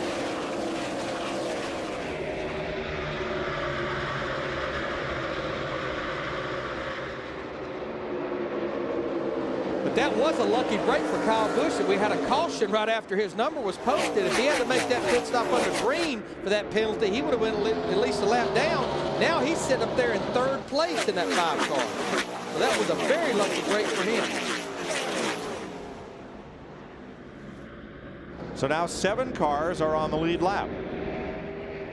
1 lap down are Mike Bliss, his teammate J.J. Yaley, the 00 of Jason Leffler, Ron Hornaday, the 22, which is Jason Keller. Matt? About a 10-minute delay debate with NASCAR officials, Lance. Describe all the confusion. Well, they gave us a penalty because we weren't at the tail in the longest line on that restart. But you can only check up so much if the guys don't pass you. Like, well, I don't understand what you're supposed to do. I accepted the penalty. We went ahead and served our pass-through under caution. But then they wanted me to start at the tail in longest line again, and that's not how the rule states. The rule is if I do my pass-through, I just happen to be under caution, we can get our position back on the racetrack. So that was my whole argument, which they wound up giving it to us, so I'm happy. He's happy. Ron Hornaday is not. The 2 has come to pit road and gone behind the wall for repair. And that's a shame. This team needed such a good run, and they had it going today. And just the real turning point was when they made their green flag stop, and the caution came out and burned them, and they're up there trying to get back on the lead lap, get involved in a wreck. Leaders going by Tim Fedowa, who's in the NBS 24/7 car, that series, which documents the Busch Series drivers, some of them from checkered flag to green, what it's like for a week in the Busch Series. Robbie Gordon, that 55 car, remember, he just got back on lead lap, and he just drove by Johnny Sauter in the 27 car. That was for 4th position. And Robbie Gordon now sets its sights on Kyle Busch in that 5 car. Yeah, Sauter's car has faded a little bit after this last restart. And right now, the car right behind them, Mike Bliss, the red and white 20 car, he is 1 lap down. He would be the car that would love to see a caution right now. He would get his free pass. And here comes Sauter's teammate David Green once again today. The point leader trying to fight his way to the front. Green, the defending champion of this race. The bad news is he's 2 laps down, but the good news is he's in 12th place, which for being 2 laps down is not bad. Not at all. Ahead of him, one of the 1 lap down cars is Jason Leffler in 9th place. Matt? Maybe some good things are starting to happen for Leffler. He came on the radio and told Booty Barker, his crew chief, he said the wheel is just vibrating so bad it's vibrating out of my hands. He pitted. He had a worn out left front tire that was going flat. Restarted back at 11. He did pit, topped off. Booty Barker says they are good to go on fuel. Even though they are a lap down, they're going to try to play the waiting game fuel-wise to see if they can make it pay off. Sometimes that's the way you've got to play it. But when I go back up to Robbie Gordon now battling Kyle Busch, as we see a battle heating up for the lead between Clint Boyer and Casey Kane, here's Robbie Gordon in 55. One thing he has going for him right now is on that last caution, he came to pit road and got full fresh tires. So his tires is a little fresher than Kyle Busch in the 5, as well as our 2 guys leading the race. The fellow who's hanging on by his fingernails right now, though, is Jason Keller. On the restart, he got well out ahead of Clint Boyer, but the leaders are coming for Keller as they come off turn 4, and as Gordon battles Kurt Busch. This is the best battle on the racetrack, 3rd place.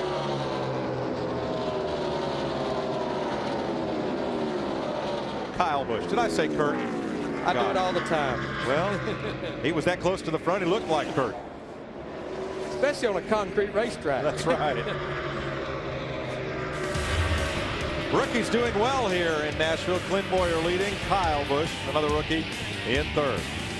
Things have been busy here in Nashville. Clint Boyer is our leader at 172 laps over Casey Kane and Kyle Busch. While we were away, Casey Kane gets a really good run on Boyer and drops down to take the lead.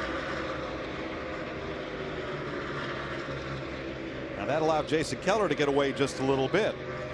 But then as the leaders caught Keller and Jason tried to give them room, Keller gets a little bit too high up into the marbles, and that gives Boyer an opportunity to retake the lead. Right here coming off turn 4, there was another lap car there. I think that was Andy Ponstein in the 39 car on the bottom. And there Boyer says, no, you can have the lead for a little bit, but only a couple laps. I want it back.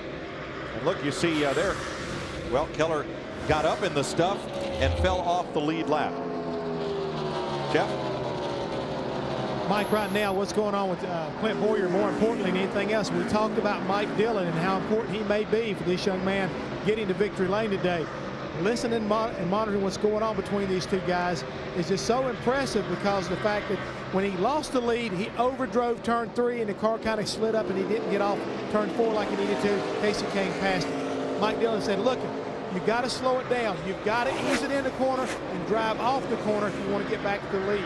Clint Boyer buckled down, did what he said, took the lead back, and as he cleared him, Dillon said, I want to see the 38 car catch you going into the next corner, and I want to see you drive away from him. And that's exactly what Clint Boyer is doing right now. He's listening to his teacher and hitting his marks. And Larry, that's a hard thing for a short track driver to do because there aren't many short tracks in this country where you carry it in easy to the corner and come off hard like they're trying to get him to do here. No, and even though Clint Boyer in the 21 has done a lot of testing, remember, this is only his second Busch Series start. But I want to go back to Jeff a second. Jeff, more importantly, we have a feeling that Casey Kane in the 38 can make it on fuel. Can that 21 group make it on fuel? They're feeling pretty confident right now, Larry, that they've got him set on go the remainder of the way. At least according to Ricky Byers, he gave him the thumbs up earlier. Maybe he's playing possum, maybe he's not. Maybe he's just trying to play the waiting game to see how things kind of play out. But they're pretty confident here in the 21 group, as well as the 38. They feel like they've got to measure the 21 car, and they're willing to kind of pace themselves behind this rookie and take advantage of him at the end. Yeah, because they're one of the few cars on the lead lap that not come to pit road and top off as Casey Kane, Michael Waltrip, and Kyle Busch, some of those other cars have done. 48 laps to go. We'll see if Clint Boyer can hold on and win in only his second start, or whether it'll be Casey Kane, Kyle Busch, Robbie Gordon, Johnny Sauter, or who. Emporia, Kansas driver Clint Boyer, just 24 years old and in only his second Busch Series start. And what a day he is having, but he has a mirror full of Robbie Gordon right now. Going off into turn number 3, Gordon has caught the race leader. And I think the difference is the fresher tires that Robbie Gordon has on that 55 car versus Clint Boyer. They are about maybe 10 or 15 laps fresher than the 21 car.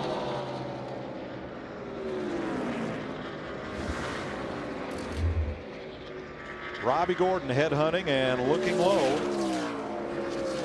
Now Gordon also drives for Richard Childress, but that's on Sundays. Saturdays, Robbie Gordon drives this Fruit of the Loom 55, which he also owns.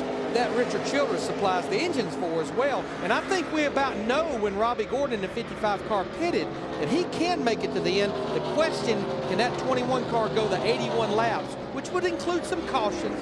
Can he go that far on fuel should this stay green for about the next 40 laps? How about it, Matt?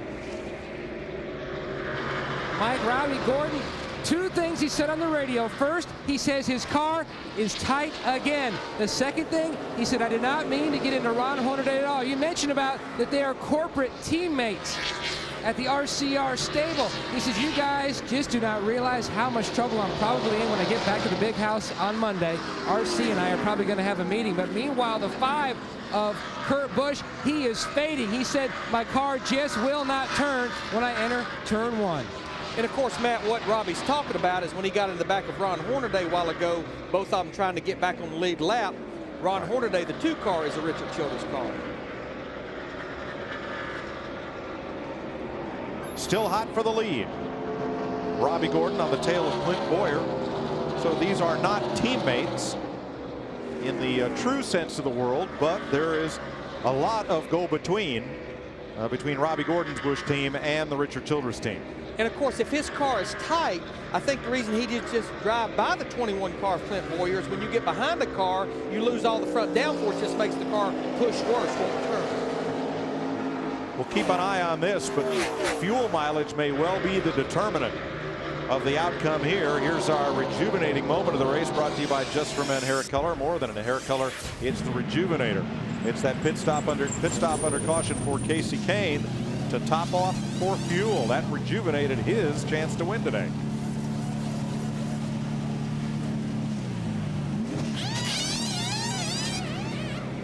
But Casey Kane has had difficulty with some of the lap traffic. That's Andy Ponstein just ahead, leaving almost enough room to get by.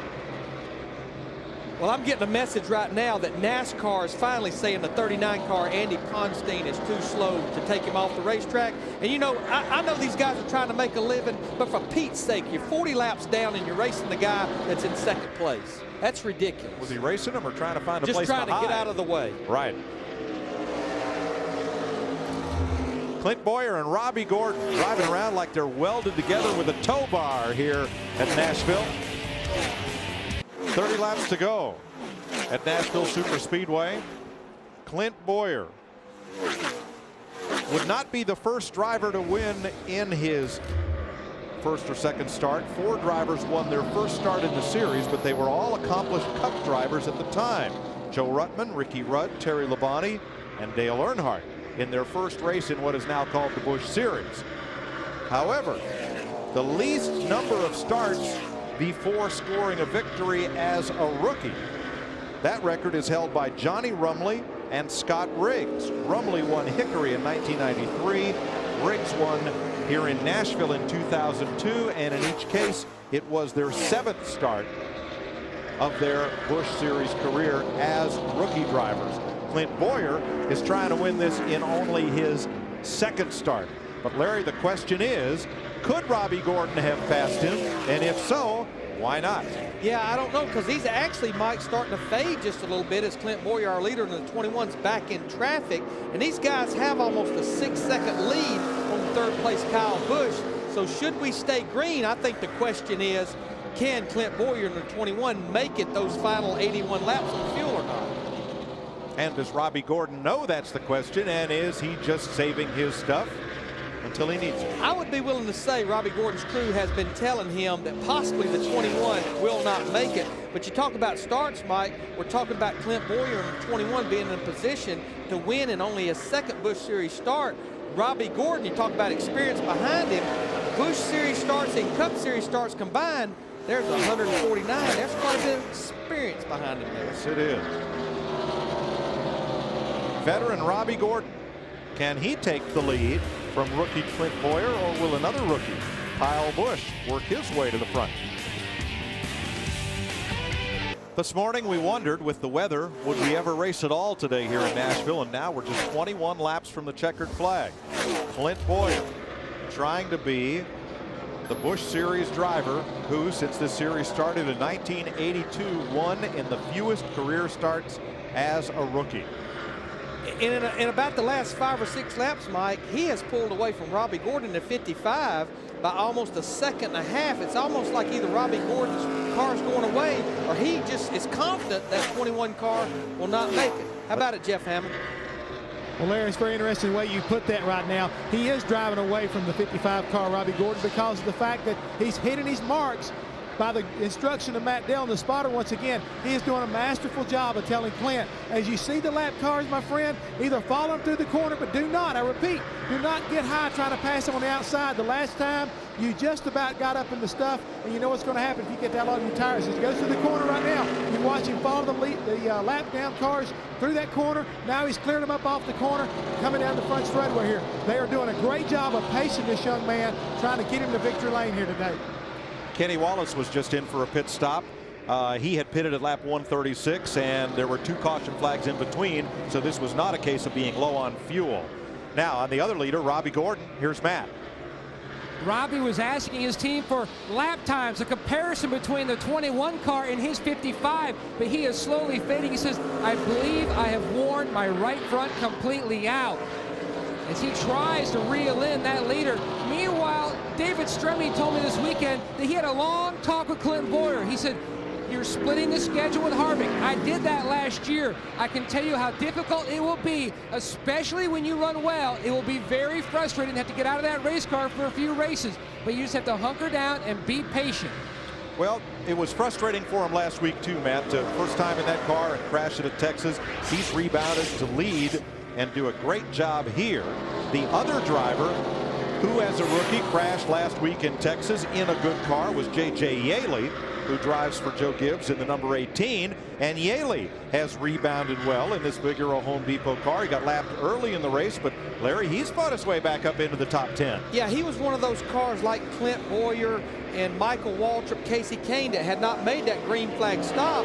Even though he went lap down very early in the race, he benefited from that caution coming out by not making that green flag stop. Yaley, a second-generation sprint car star from Phoenix. His dad, Cactus Jack Yaley, a star of the Western Sprint Car Circuit and runs some World of Outlaw races. We saw both of them a lot in winter heat in open wheel action 10 or so years ago. Doesn't seem like that long, but he's had a great career and a great rise like many open wheelers to stardom. And Robbie Gordon, let's not forget what a great road racer Robbie Gordon was, and open wheeler, including IndyCar driver, before he came over to NASCAR. And let's talk about his agenda right here with Mike as we have 15 laps to go. He comes in here 5th in the points. He don't like what he feels with that right front tire, but he has an 8-second lead on the 3rd place Kyle Busch, thinking that possibly the leader of the race right now, Clint Boyer, may run out of fuel. He just needs to baby this thing, and his crew chief, Bob Pimple, just needs to keep him posted where Kyle Busch is. Don't worry about the 21 car right now. Yeah, you can't beat him. Control what you can control, which is your own destiny. Now there you see Casey Atwood in the 14 just driving by Robbie Gordon. Casey Atwood was one of the cars, a lot like Kenny Wallace, that just came to pit road and got 4 fresh tires. Seeing several pit stops. David Stremme has made a couple, and now he comes back onto pit road once again. It's been a tough day for Stremme. He is now 12 laps down as Clint Boyer goes past the 18 of J.J. Yaley. Now, Robbie Gordon, I guess the other question is, as he keeps wondering and worrying about that tire, will he pit? I believe he is. I believe he's coming to pit road right now, or he's either slowing down a bunch right now. Yeah, he's in trouble. Look at him weaving back and forth. He's got a problem. And he decided not to come in, and that may cost him. There goes the right rear. It's gone. It took some of the fender with it. And there's the caution. There's the caution that Clint Boyer in the 21 probably did not want to see. Robbie Gordon needed a caution. He just didn't need it for it to be him. Now, with the inner liner, that car will still go around the racetrack, but he tore up a right rear. Now, I think, and again, it's hard to keep up with, so bear with me here. I don't think Robbie Gordon has any sets of tires left under caution. The only one he'll be able to change is that one tire that's in trouble. Now, we're pretty sure that Clint Boyer has a set of tires left. Kyle Busch and Casey Kane, we know, does not have a set of tires left. And right now, we're showing 7 cars on the lead lap. Mike Bliss in the 20 should get the free pass. So Robbie Gordon will roll around on the skins. He thought he had a tire problem. There you see the chunking at the start-finish line and that carcass come off. He was down low on the racetrack, Larry, and I thought he was going to bring it to pit road. If he is point racing, that'd be big picture racing. And maybe the tire was down so low he couldn't make the turn onto pit road. But what a break, Mike, because there's only 8 cars on the lead lap, and he's still going to be on the lead lap, so this will be a break for him.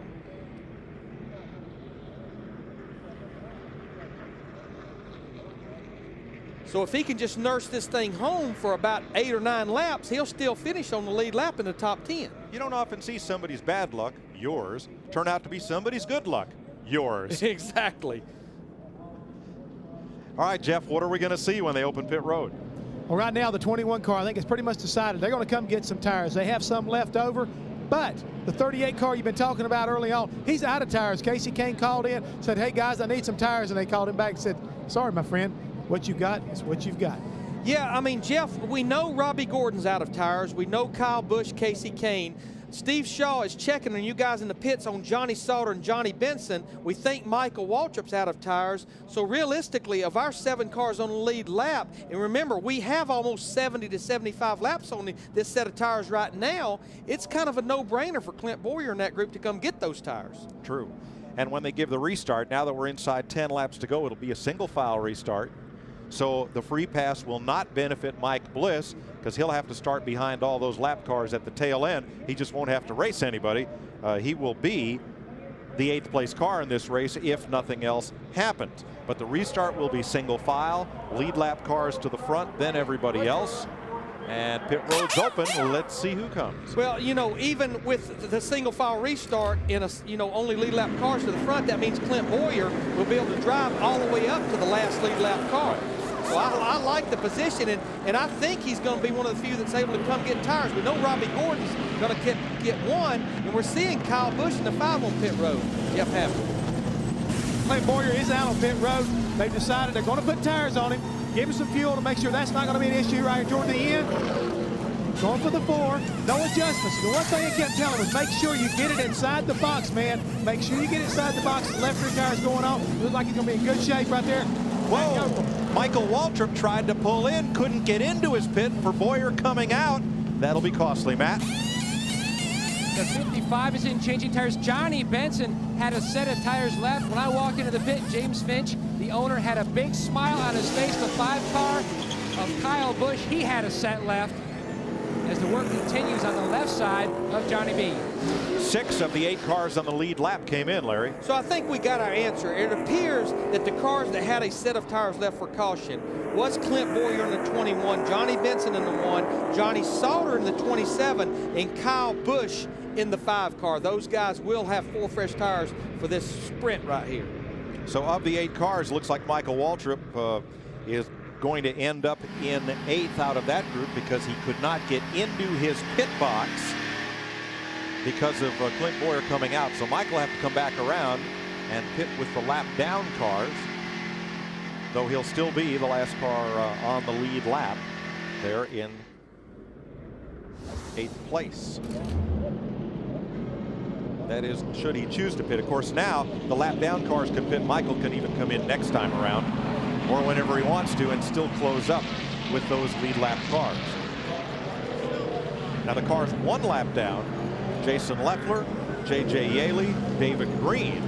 2 laps down, we have Jason Keller, 2 laps down, along with Robert Presley and Tim Fedowa. Now here's how Michael Waltrip saw it coming into his pit.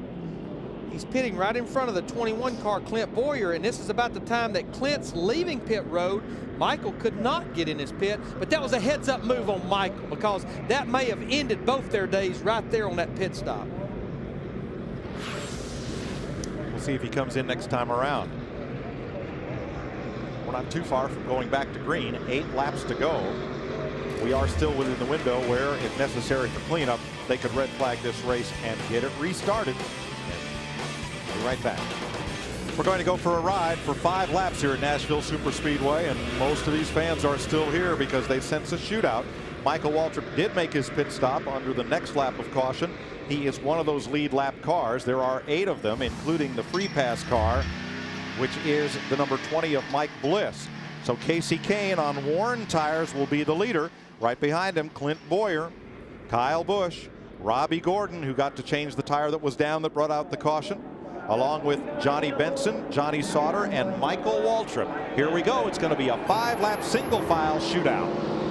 Yeah, Casey Kane in the 38, I mean, with 5 laps to go, I think he's a sitting duck, Mike, because he has 75 laps on those tires, and everybody behind him, there you see, and Kyle Busch can get a very good restart in the 5 car, but now we're hearing that the 55, Robbie Gordon, did have a set of tires left, so everybody on the lead lap, with the exception of Casey Kane, was able to change 4 tires as Clint Boyer has come to the line with 4 to go as a leader. Tell you who else is lit up is Michael Waltrip. He's right on the tail end of this pack of lead lap cars, 7 of them, as they hunt down Kyle Busch for 2nd place, and they're using up all the racetrack. And Clint Boyer, the rookie, after Texas, he's going from 0 to hero if he can hang on and win this. Yeah, now Casey Kane in the 38 car, he has fell behind everyone that has 4 tires, but boy, we're going to have us a battle here with 3 laps to go. We got the top 6 cars right there together in a line. And Kyle Busch is coming. He is closing it right back up on Clint Boyer. 1 car up and slams the wall.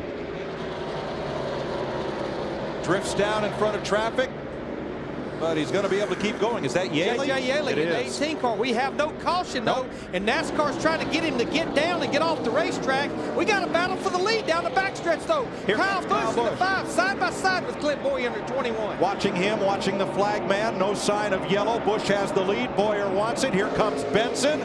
They are almost 3 wide as they come off the corner. No caution. Here come the leaders. Boyer holds it. Busch is right, with them 4 cars under a blanket. 2 by 2 with 2 to go. And Yaley is off the racetrack. He's out of harm's way. Here they come, and Kyle Busch is going to try to hold him off. Boyer taps. Oh, they're sideways. Look at Robbie Gordon on the high side. He gets all 4 cars, all the leaders. Caution comes out as Michael Waltrip makes the pass. Now remember, the field was frozen when the caution came out, but the cars that caused the caution, they are not able to stay on the lead lap or get the free pass. Larry, as I saw it looking across the track, at the moment the starter lifted the caution flag, Michael Waltrip had passed those cars to take the lead. And a fellow who was down in the mouth all weekend about his Busch program just not coming together is probably going to go to victory lane. They are still crashing down the front straightaway as they come to the line. Yeah, Michael started back in 22nd position. We did get the white flag. I've seen a lot of wild finishes and not too many to match up to this one. And you know, there was a point this race did not have that look about it about halfway through, but who would have ever thought we'd have 4 cars going for the lead with a lap and a half to go on the backstretch.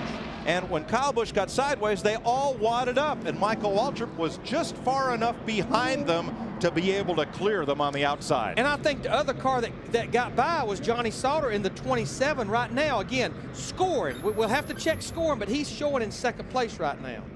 You know, Larry, I think everybody that was involved in the backstretch got away and came on around. Yeah, everyone is going. It's like they were just locked up back there. Oh. And the checkered flag is out. And it's going to wave over Michael Waltrip, who unofficially is our winner. We will have to await a review from NASCAR of the scoring at the time the field was frozen under caution.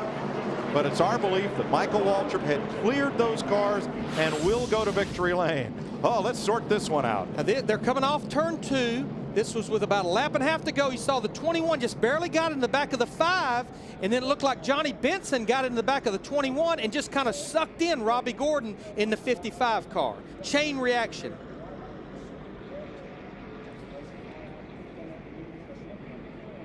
There's the first contact. Boyer into Busch, Benson and Gordon into Boyer, and the caution comes out right about there as Michael Waltrip had made the pass, and we believe Johnny Sauter had gone to 2nd. Larry, it's 4 guys trying to win it. Yeah, I mean, this was with a lap and a half to go, and there's guys trying to win their first Busch Series race right there. Robbie Gordon and Clint Boyer in the 21, and Johnny Benson, who has not been to victory lane in a long time in the Busch Series. Let's ride with Michael Waltrip. Right now, he's 5th.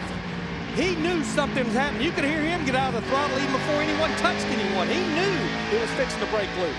And you saw the caution light, and when it came on, Michael had cleared those cars. Now, even so, Larry, as you pointed out, to be able to retain your position under caution, even though the field is frozen, you must be able to maintain pace car speed, and those cars spinning through the grass weren't doing that. And I think that's going to be the key with Michael being the winner and Johnny Sauter in 2nd is Robbie Gordon, Clint Boyer, Kyle Busch, and Johnny Benson.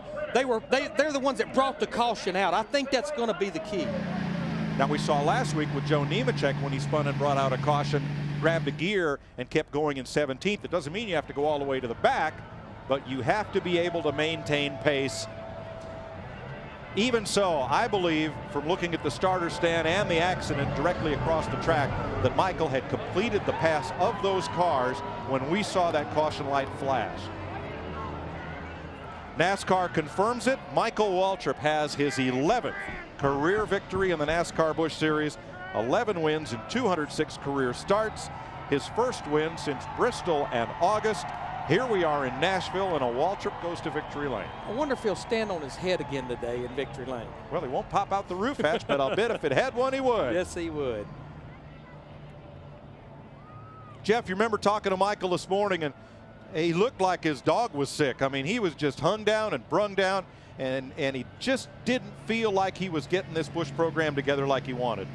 No, Mike, you're exactly right. And But the thing is, right now, I think the key to Michael's success today was the fact he was not quitting. He was going to keep working and just keep working very diligently to try to get this program turned around. And this is exactly what you need, is a shot in the arm.